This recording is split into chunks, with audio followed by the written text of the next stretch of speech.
Hey everybody, welcome to Dad on Arrival Function. I am Stefan. This is Dr. Lori Baudino. My great pleasure to welcome you to the show, to the channel, to Dad on Arrival Function, which is what we're doing here. Yeah. Now, I know you as a child therapist and a licensed clinical psychologist. Tell me a little bit about you, how you got here, and what your specialty is, because I'm so excited to share that with the audience. Well, thanks for having me. It's such a pleasure to be here and talk about the importance of connecting with our children.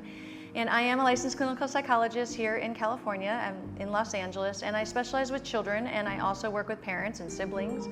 I work in private practice and office setting, but I also explore opportunities within children's homes with them to kind of really hit home of what's going on and see them in their environment, as well as supporting schools. And I also work at pediatric hospitals with children with special needs and cancer. And with children, I use a lens of a dance movement therapist. I'm a board certified dance movement therapist. And this lens allows me to look at the whole child. So it allows us to look at how movement is our innate way of communicating. And through the body, we have this lens and understanding of really supporting the emotional and psychological and social and cognitive needs of our child and the physical needs of our child. I mean, right away when you say dance movement therapist, I'm like, because obviously, my daughter's a dancer. So first of all, I'm like, okay, you don't need to do that, obviously, to read what your child is going through. But right away, I know sometimes she has trouble expressing, whether it's anxiety or what she's going through or excitement, because she just doesn't have the vocabulary yet. I can't imagine the treasure trove of information that must exist from being able to read body language in a way that you're trained to do. What kind of signals do you see? How do you look at everybody walking around differently? Like, what's your world like? Is it a totally different kind of spectrum than the verbal one that most of us are used to? Well, to me, it's just, again, that added lens. It's not better than or in place of, but it just gives me an intuitive way of looking at children, that everything a child is doing through their body is information.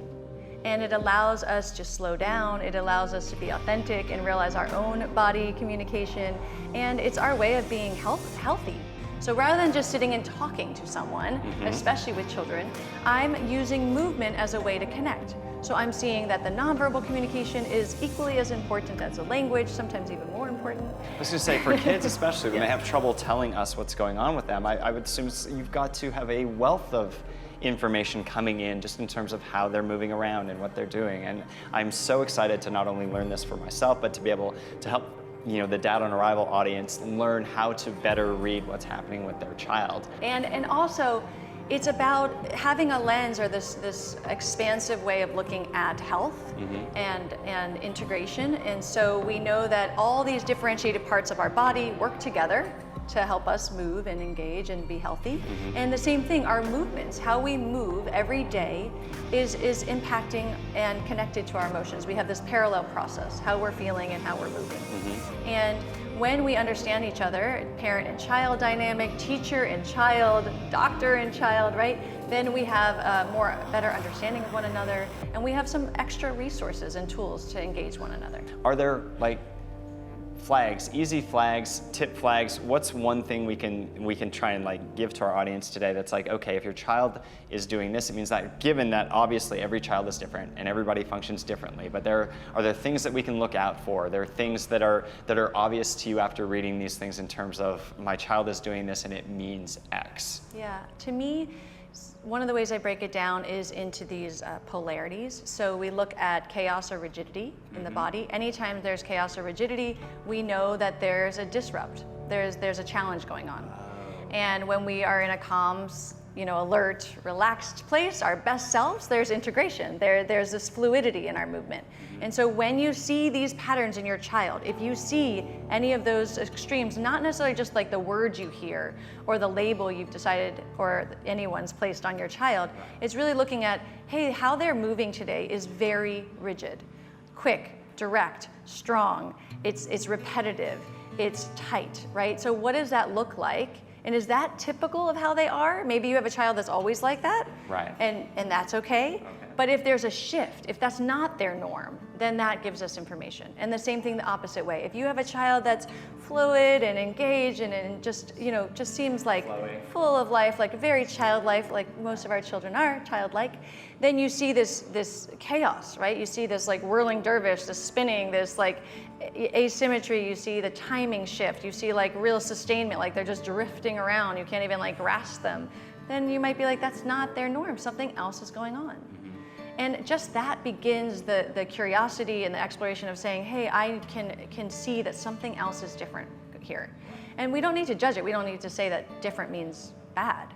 It just gives us information of like, this is what my child's going through. Right, so and then once we see those things and we recognize something maybe a little bit out of the norm, do you find there's a best practice in terms of like then engaging your child to like maybe get a little deeper behind what that message might be?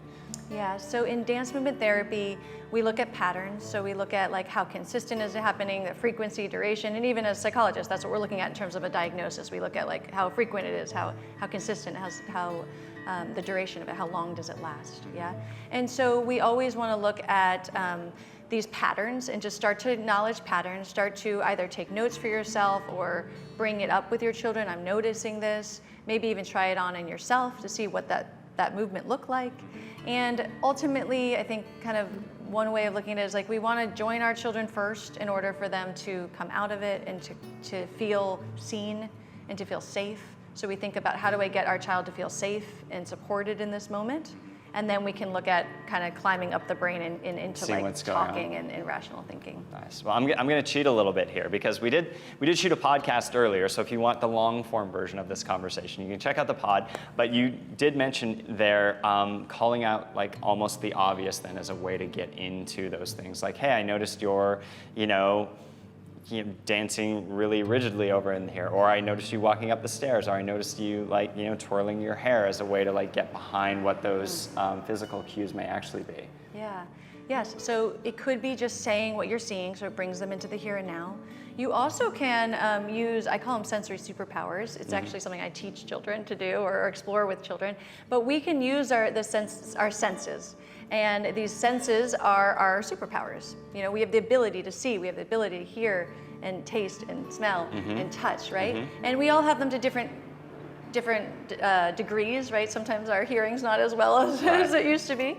But that being said, if our child's in a state of rigidity, maybe they're visually seeing something and they're doing something over and over again, maybe we want to counter that with something else visual, like expand their visual skills to a broader idea of something to look at. Or we might want to give like a non-compete. We might do something else. So can they visually be looking at something and also hearing a sound? So we can team and kind of partner up split it off and these see what's ideas going. and see if we can broaden out those ideas. The other idea in dance movement therapy is we look at qualities or efforts. And so I mentioned in our podcast about timing. And so we can speed things up, slow things down. We can also engage in intentionality. So if you have a child that's being in this chaos state, if you give directionality to that chaos, so if they're spinning out of control and then you have them focus on finding your keys, then they have useful, an intention. On top of having an intention, right? So now you've given them direction. So you're trying to get out of the house and life's really busy and their child's spinning around and they're playing with all their toys and there's Legos everywhere and you're like, how do I get them out the door? So you're gonna keep that speed of quickness that they're doing and they're playing, but you're gonna have them go towards the door. So you're giving them a focus point. Also, a great tip, because when you're trying to be efficient, which is one of our themes at Dan Arrival, how can we be efficient, but you're also trying to be really aware of what's going on with your child at the same time, direct it in a way that's useful for you and for them. Right, so we've got timing, we've got direction. So is it direct, like point A to point B?